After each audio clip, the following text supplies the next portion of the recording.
খোদ পুলিশ কর্মীর বাড়িতে দুঃসাহসিক চুরির ঘটনায় ব্যাপক চাঞ্চল্য ছড়ালো শান্তিনিকেতন থানার উত্তর নারায়ণপুর এলাকায়। ভোটের ডিউটিতে স্বামী বাইরে থাকার সুযোগে ফাঁকা বাড়িতে হানা দিয়ে সর্বস্ব লুটে নিল চোরের দল। এই ঘটনায় রীতিমতো আতঙ্কিত হয়ে পড়েছে পরিবারটি। স্থানীয় সূত্রে জানা গিয়েছে, উত্তর নারায়ণপুরের বাসিন্দা অনুরাধা দাসের স্বামী পেশায় পুলিশ কর্মী। গত 22 এপ্রিল সপরিবারে লাভপুরের দ্বারকা গ্রামে ভোট দিতে গিয়েছিলেন তারা। এরপর 24 এপ্রিল বাড়ি ফিরে দরজার তালা ভাঙা দেখে স্তম্ভিত হয়ে যান পরিবারের সদস্যরা। বাড়ির ভেতরে ঢুকে তারা দেখেন আলমারি ভেঙে তছনছ করা হয়েছে এবং সর্বস্ব লুট হয়ে গিয়েছে। পরিবারের দাবি, আলমারি ভেঙে সোনার গয়না এবং নগদ টাকা মিলিয়ে প্রায় 5 থেকে 6 লক্ষ টাকার সামগ্রী চুরি হয়েছে। অভিযোগকারী অনুরাধা দাস জানান, সাধারণত বাড়িতে এত গয়না রাখা থাকে না, কিন্তু সম্প্রতি একটি বিয়ের অনুষ্ঠান থাকায় গয়নাগুলি বাড়িতেই রাখা ছিল, সেই সুযোগেই কাজে লাগিয়েছে দুষ্কৃতীরা। খবর পেয়ে ঘটনাস্থলে পৌঁছে শান্তিনিকেতন থানার পুলিশ। অনুরাধা দাসের স্বামী ভোটের ডিউটিতে বাইরে ছিলেন, আর সেই সময় বাড়ি ফাঁকা থাকার সুযোগ নিয়ে রাতের অন্ধকারের চোরেরা এই অপারেশন চালায় বলে প্রাথমিক অনুমান পুলিশের। ঘটনার পর থেকে এলাকায় নিরাপত্তা নিয়ে প্রশ্ন উঠতে শুরু করেছে।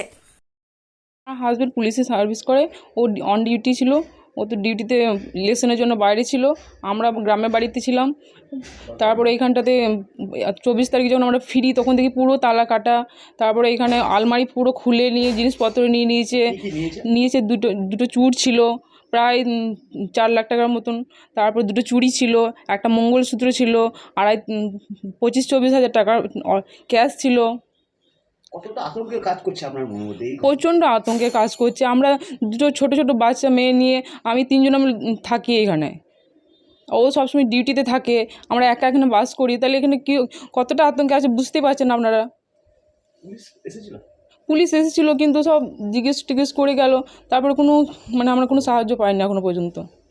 কি চাইছেন আপনারা সাধারণ মানুষদের? এইভাবে ঘটনা ঘটছে আপনাদের? এই বারবার এই চুরি হওয়া, তারপরে বাড়িতে তো আমরা একা থাকি, তাহলে তাদের তো কিছু একটা আছে। তাহলে আপনার মধ্যে ভয় কাজ করছে? প্রচণ্ড ভয় কাজ করছে। আমরা মেয়ে দিয়ে এইভাবে কি করে বাস করবো বলুন তো? হাজবেন্ড ডিউটিতে থাকে? সবসময় ডিউটিতে থাকে। আপনার নাম? অনুরাধা দাস।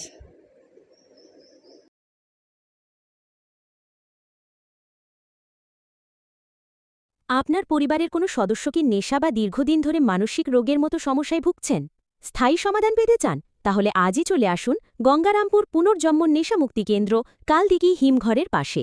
এখানে নেশা, মানসিক রোগের চিকিৎসা, পুনর্বাসন, মেডিটেশন, যোগব্যায়াম, কাউন্সেলিং ও ডাক্তারের পরামর্শ দিয়ে রোগীকে সুস্থ করে তোলা হয়।